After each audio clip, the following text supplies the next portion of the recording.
오늘은 예수님께서 말씀하신 8복 가운데 7번째 복입니다. 7번째 복. 특별히 오늘 읽은 말씀 가운데 마태복음 5장 9절 말씀, 딱 그 한 절 말씀이 예수님께서 말씀하신 7번째 복을 담고 있는 말씀인데요. 이 시간 다 함께 한 번 더 마태복음 5장 9절 말씀, 여러분들 편하신 화면 보시면서 함께 봉독하시면 좋겠어요. 하나님께서 오늘 우리에게 주신 7번째 복 다 함께 봉독합니다. 시작. 행복하다. 그들은 하나님의 아들이라 불릴 것이다. 아멘. 이제 8번째 복 가운데 오늘부터 다음 주까지 2번 복 남았는데요. 오늘 7번째 복의 키워드는 화평입니다. 성경은 이 화평을 한국어 성경은 화평이라는 단어가 똑같은 의미의 같은 라인에서 3가지 정도 한국말 단어들이 성경에 등장하는데요. 화평, 화목, 그리고 평화, 이 3가지가 같은 의미입니다. 영어로는 peace이고요. 오늘 7번째 주님께서 말씀하신 이 7번째 복을 우리가 이해하기 위해서 가장 먼저 우리가 집중해야 될 키워드는 화평입니다. 단어 그 자체는 마음이 평온하거나 어떤 환경이 평온하고 화목한 상태를 의미합니다.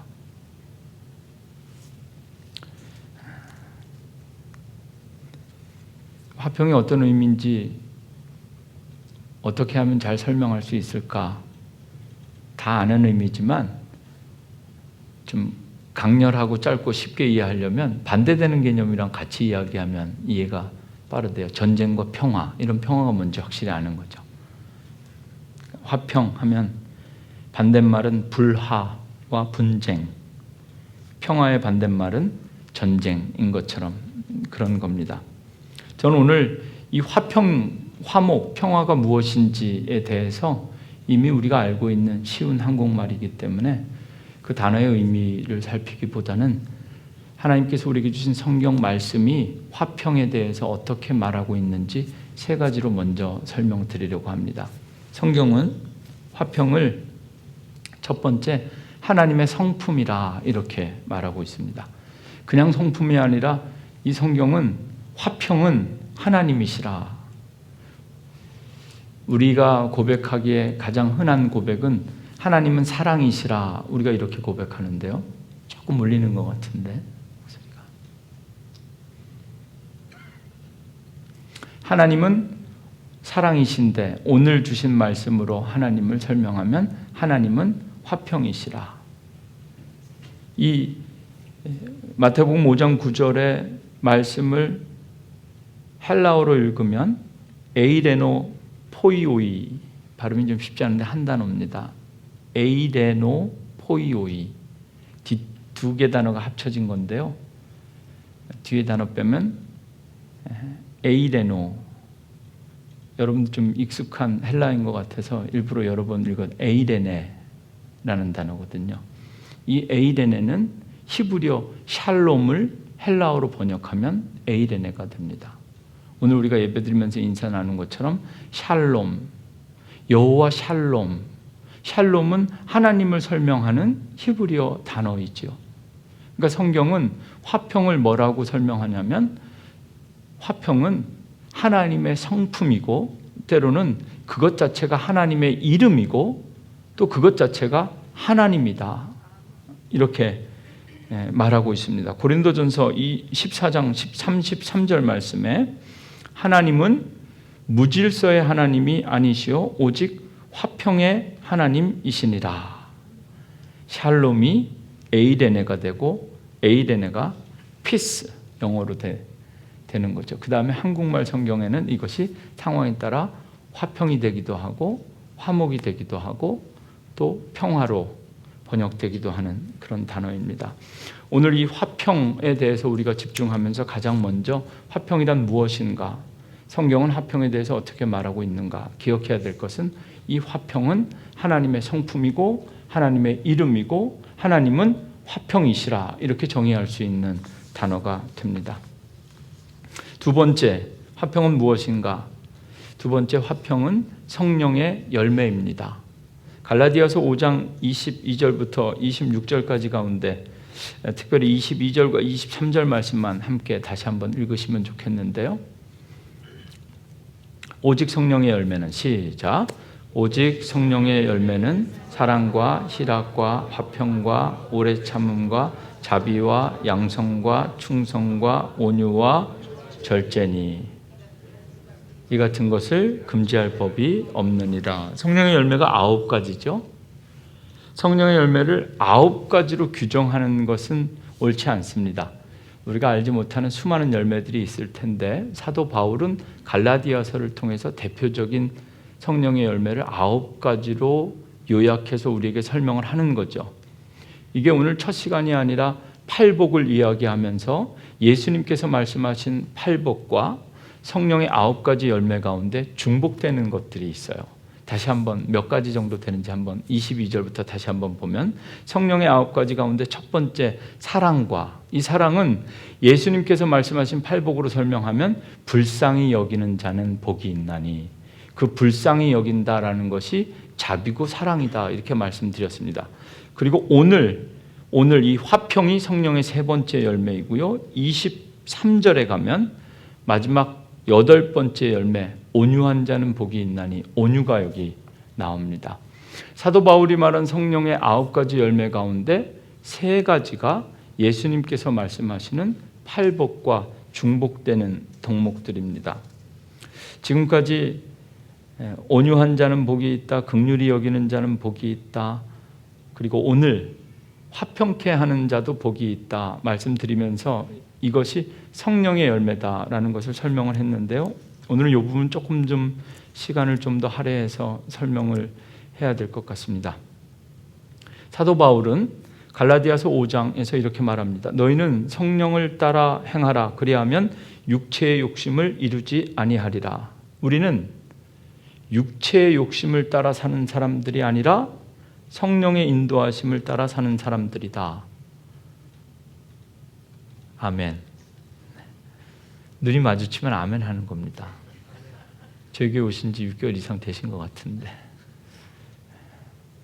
다시 한번, 우리는 육체의 욕심을 따라 사는 사람들이 아니라 성령을 따라 사는 사람들이다. 아멘. 네. 성령을 따라 사는 사람들에게 하나님께서 주시는 크게 2가지가 있는데, 첫째는 성령의 은사고 두 번째는 성령의 열매입니다. 성령의 은사에 대해서 가장 잘 설명하고 있는 성경 말씀은 고린도전서 12장입니다. 고린도전서 12장에 보면 성경의 여러 가지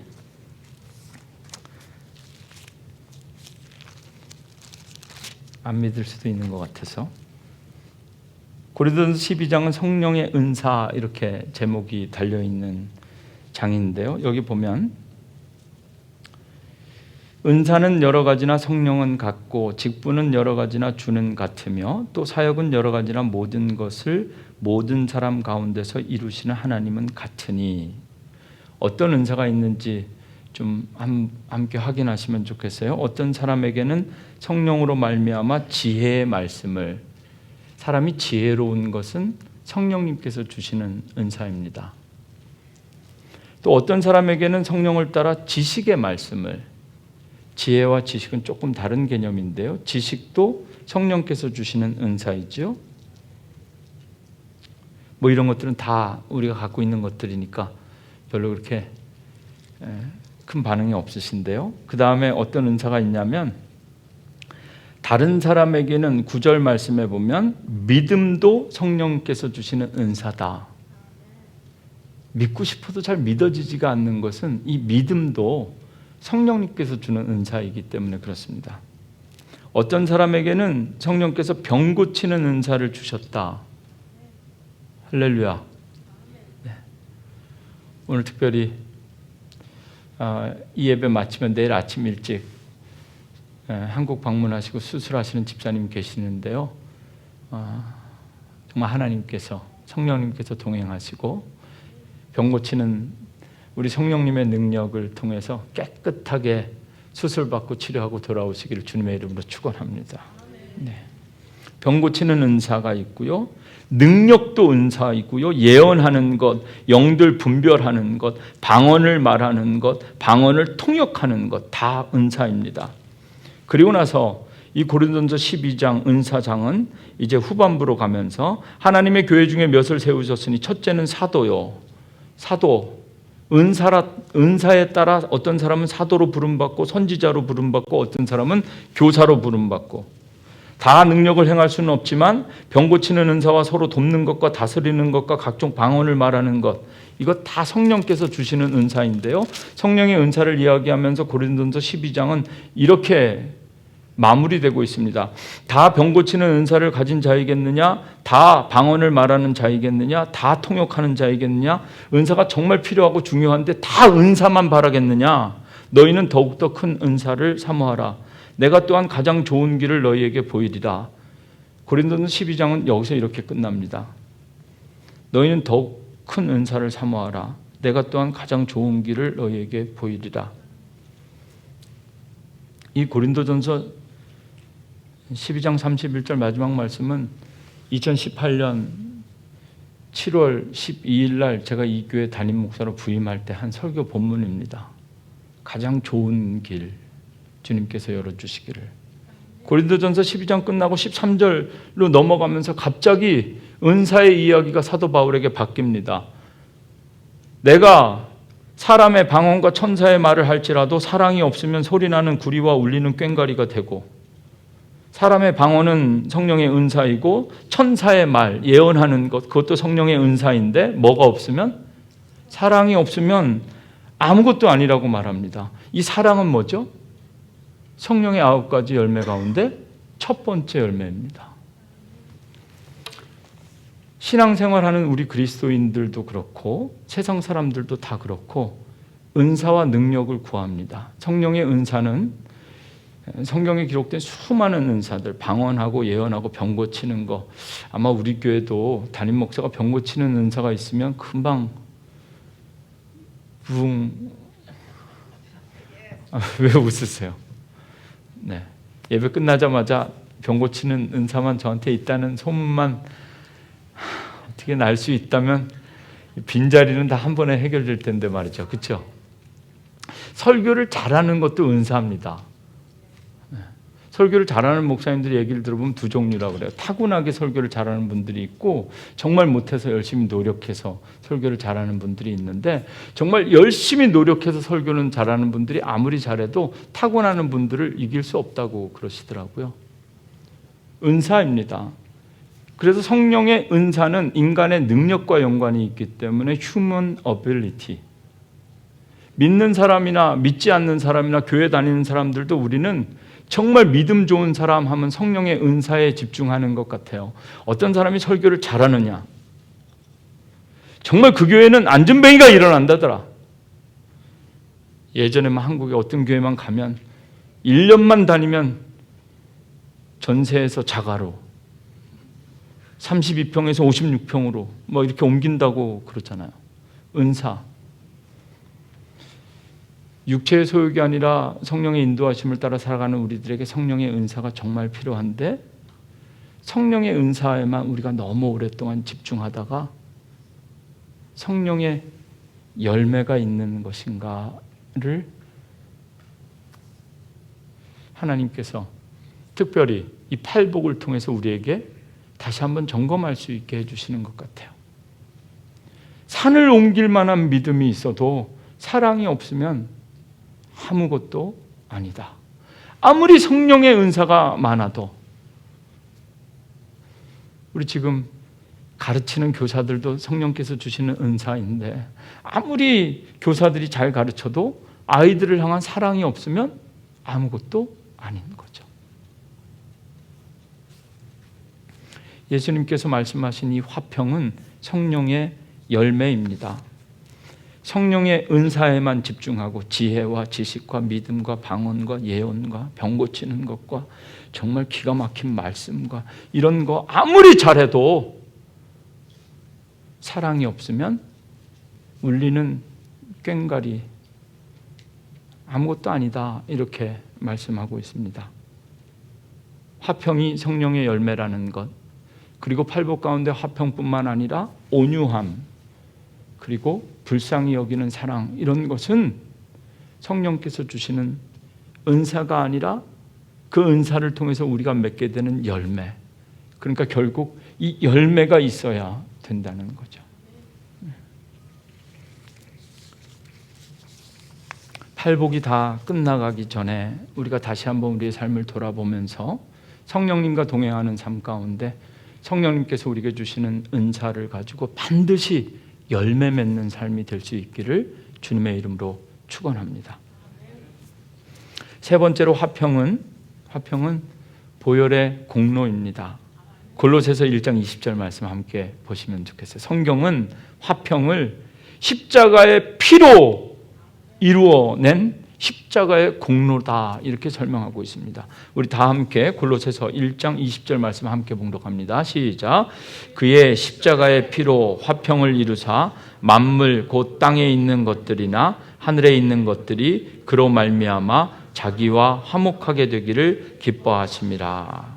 여러분, 화평은 그냥 이루어지는 것이 아니라 십자가의 피로 이루신 보혈의 공로입니다.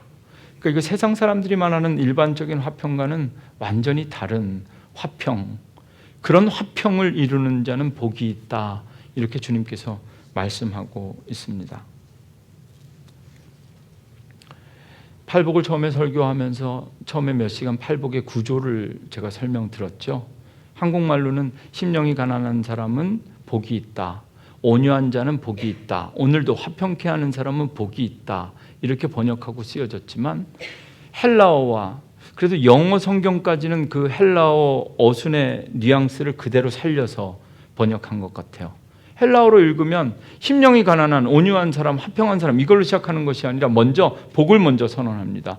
복이 있도다 심령이 가난한 사람은, 복이 있도다 온유한 사람은, 오늘 말씀도 똑같습니다. 복이 있도다 화평케 하는 사람은, 이렇게 시작돼요.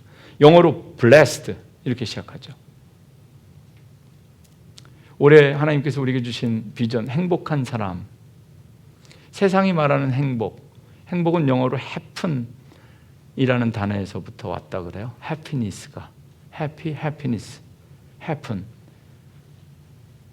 세상이 말하는 행복은 우연히 일어난 그런 행복인 것 같은데, 이 예수님께서 말하는 복은 blessed, blessing, bless. 이 단어는 어디에서 왔는지 아세요? bleed, 피 흘림이라는 단어에서 왔다는 거예요. 그러니까 행복한 사람, 행복한 가정, 행복한 교회가 되는 것은 어쩌다가 happen, 일어나는 우연이 아니라 십자가의 보혈, 피 흘림으로 우리에게 주어지는 복, 축복이라고 하는 거죠. 오늘 이 화평은 궁극적으로 우리가 실천하고 이루어야 될 화평은 세상이 말하는 행복이 아니라 십자가의 피로, 보혈의 공로로 이루어야 할, 만들어야 할 주님께서 우리에게 선언하신 복입니다. 이 화평이 그리스도의 피로 이루신 보혈의 공로라는 것을 증언하는 또 하나의 말씀이 있는데요. 에베소서 2장 14절 15절 말씀입니다. 에베소서 2장 14절. 이제는 전에 멀리 있던 너희가 그리스도 예수 안에서 그리스도의 피로 가까워졌느니라. 15절. 그는 우리의 화평이신지라 둘로 하나를 만드사 원수된 것과 중간에 막힌 담을 자기 육체로 허시고. 네. 절수가 좀 바뀐 것 같은데요. 그는 우리의 화평이신지라. 네. 화평에 대해서 성경이 어떻게 말하고 있는가 세 가지로 요약해 보았습니다. 첫째는 하나님의 이름이고 하나님의 성품이다. 둘째는 성령의 열매다. 셋째는 보혈의 공로다. 근데 오늘 말씀을 잘 보셔야 됩니다. 일곱 번째 복은 to be, being, 존재에 대한 이야기가 아니라 doing, 행동에 대한 이야기입니다. 화평한 사람은 복이 있다. 화평을 누리는 사람은 복이 있다가 아니라 화평을 이루는 사람. 현대인의 성경은 화평을 이루는 사람이고 개역개정 익숙하게 표현하면 화평케 하는 사람. 뭘 해도 어색하니까 그런데 영어를 그대로 번역하면 화평을 만드는 사람. 그래서 영어로는 간단하게 피스메이커 이렇게 끝내버립니다. 그냥 화평을 누리거나 화평을 가졌거나 화평한 사람은 복이 있다가 아니라 화평을 만드는 사람이 복이 있다. 피스메이커가 있고 트러블 메이커가 있다는데 여러분들은 어떠신가요? 여러분들의 가정에서, 교회에서 나는 피스메이커인가 아니면 트러블 메이커인가? 전쟁과 평화 중에 어떤 것이 더 쉬울까요? 전쟁과 평화 중에 어떤 것이 더 쉬울까요? 지금도 우리는 전쟁 중이죠. 러시아와 우크라이나가 전쟁을 일으킨 지 1년이 벌써 넘었다고 합니다. 제가 한 10년 동안 살았던 미국 시카고, 미국 중부의 대표적인 도시죠. 시카고에 아주 유명한 대학, 시카고 대학이 있습니다. 미국 아이비리그에 조금, 아이비리그만 한국 사람들 좋아하는데 아이비리그보다 이 시카고 대학 유명한 게 전 세계에서 노벨상을 가장 많이 배출한 대학이 시카고 대학이거든요. 이 시카고 대학이 아주 오래된 교수지만 퀸시 라이트라는 교수가 있는데요. 국제 법학자인데 이분이 전쟁 전문가입니다. 이분이 쓰신 책 A Study of War, 전쟁 연구사라는 책을 통해서 이분이 인류의 모든 전쟁을 연구하고 이 책의 내용을 여러 가지 전쟁에 대한 모든 것들, 부부싸움 빼고 자식이랑 어머니랑 싸우는 거 빼고 정말 몇 명 이상이 참여해서 몇 명 이상이 죽은 그 규정에 따라 전쟁의 역사를 쫙 살펴보았더니 이 책에 나와 있는 내용 3가지로 정리하면 이렇습니다. 첫째요, 인류 역사상 전쟁이 없었던 날은 단 하루도 없었답니다. 우리는 6.25만 생각하고 또 뭐 있죠? 임진왜란만 생각하는데 우리 중심으로 살아왔기 때문에 그렇죠. 전쟁, 수많은 전쟁, 단 하루도 전쟁이 없었던 날은 없었다는 거죠. 두 번째요, 평화가 베이스고 전쟁이 일어나는 것 같은데 거꾸로랍니다. 가만히 있으면 전쟁은 자연스럽게 일어나고 평화는 누군가 만들지 않으면 생기지 않는다는 거예요. 우리는 생각하길래 전쟁이 평화로운 것을 누가 깨서 전쟁이 일어난다고 생각하잖아요. 그런데 정말 전쟁사를 연구해 봤더니 안 그러는 거예요. 전쟁이 쉽고 평화가 어렵다는 겁니다. 인간은 그냥 가만히 내버려 두면 늘 전쟁이라는 거예요. 누군가 평화를 만들려고 노력하지 않으면 평화는 영원히 생기지 않고 전쟁은 영원히 자연스럽게 생기는 게 전쟁이라는 거예요. 더 놀라운 건 맨 마지막 결론인데요. 전쟁을 일으킨 사람들의 목적이 무엇이냐 물었답니다. 왜 당신은 전쟁을 일으켰냐 물으면 모두가 동일한 대답을 한답니다. 평화를 지키기 위해서. 4세기 로마의 아주 위대한 군사 전략가였던 베제티우스가 남긴 말, 시비스 파쳔, 평화를 바라거든 전쟁을 대비하라. 정말 평화롭게 살기 원한다면 전쟁을 준비하라는 거죠. 요즘 우리나라를 보면서 저는 좀 염려도 되고 걱정도 되는 게 이렇게 뉴스에 보면 대한민국 막 자랑하는 거 너무나 많은데 그 가운데 뭘 자랑하는 줄 아세요? 비행기를 너무 잘 만들었다는 거야. 대포도 만들고 탱크도 만들고 이제 우리나라가 막 그런 거 판다는 거예요. 너무 자랑스러워요. 우리나라 이제 막 무기를 판매하는 나라가 됐다고. 정말 행복한 나라가 되려면 무기가 아니라 평화를 파는 나라가 되어야 됩니다. 오늘 주님께서 우리에게 말씀하신 것은 그냥 피스가 아니라 피스메이커가 행복한 사람이다. 자기의 주신 평화를 지키는 것이 아니라 적극적으로 내게 주신 믿음으로 평화를 만들어가는 사람들이 행복하다. 이제 오늘 말씀을 우리 삶 속에 적용하면서 세 가지 영역에서 평화를 만들어가는 저와 우리 교회가 되기를 원합니다. 첫 번째는요, 여러분 평화, 피스메이커가 되십시오. 평화를 만드십시오. 누구와? 하나님과 여러분 사이에 평화를 만드십시오.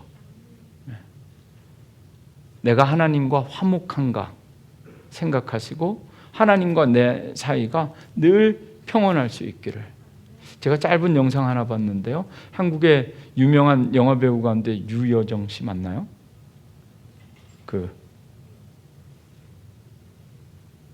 뭐죠 그 영화? 미나리. 난 시금치가 생각나가지고 지금 이거 말하면 안 되는데 그래서 내가 감사해요 장로님. 예. 우리 강전일 권사님 아무리 쳐다봐도 답이 없어 이쪽에. 우리 미나리. 죄송해요. 시금치라고 그럴 뻔했어요. 미나리에 나온 그 유여정이라는 분이 정말 그런 얘기를 했더라고요. 짧은 비디오 클립을 보니까 사람은 가장 가까운 사람과 원수가 된대요. 그 얘기를 들으니까 맞는 이야기인 것 같아요. 지나가는 사람과 원수 될 일은 없잖아요. 그렇죠? 1여성교회에서 3여성교회랑 원수 되기는 되게 어려운 거예요, 사실. 원수는 늘 가까운 곳에서 되는 거예요. 하나님과 평화가 어떻게 깨져요? 하나님을 모르는 사람들은 하나님과 오히려 아무 관계가 없으니까 평화가 깨지지 않아요. 하나님을 아는 사람들, 하나님을 믿는 사람들, 하나님을 아버지라 고백하는 사람들이 늘 하나님과 원수가 되는 거예요. 하나님의 뜻과 내 뜻 사이에 이 갈등 때문에. 사도 바울은 아주 과감하고 분명하게 너희는 하나님과 화목하라 이렇게 말씀하십니다. 주일에 성전에 나와서 예배하는 여러분들의 이 예배가 하나님과의 평화를 이루는 그런 예배가 되기를 원합니다. 때로는 하나님 때문에 우리가 삐지고 우리 때문에 하나님 삐지고 이렇게 얘기하면 신학적으로 옳지 않은 고백인데요. 우리 사이에 뭔가 하나님과 우리 사이에 평화가 깨지는 그 순간에도 예배의 자리에서 다시 평화를 이루는 여러분들이 되어야 할 줄로 믿습니다. 그리고 특별히 이 사순절에는 하나님과 우리 사이에 깨어진 이 평화를 다시 회복하는 절기가 사순절기가 되어야 합니다. 여러분들이 가장 잘 아시죠? 지난주 말씀처럼 내가 정말 하나님 앞에 정직한가? 나와 하나님 사이가 지금 평화로운가? 나와 하나님 사이에 피스한가? 사실 예배 끝날 때 하는 축도가 평화를 선언하는 거거든요. 한국말로는 고린도 후서 13장 마지막 13절이지만 Keep in peace 이렇게 끝나잖아요. 베네딕션 자체가. 하나님과 평화하셔야 됩니다. 두 번째는요, 모든 사람들과 더불어 화목하십시오. 평화는 둘로 나누는 것이 아니라 둘로 나누어진 것을 하나로 만드는 겁니다. 미국 사람 얘기한 김에 한 사람 더 얘기하려고. 뉴욕 타임즈의 컬럼니스트인 토마스 프리드먼이라는 사람이 책을 만들었는데요. 그 책이 렉서스와 올리브 트리라는 책이에요.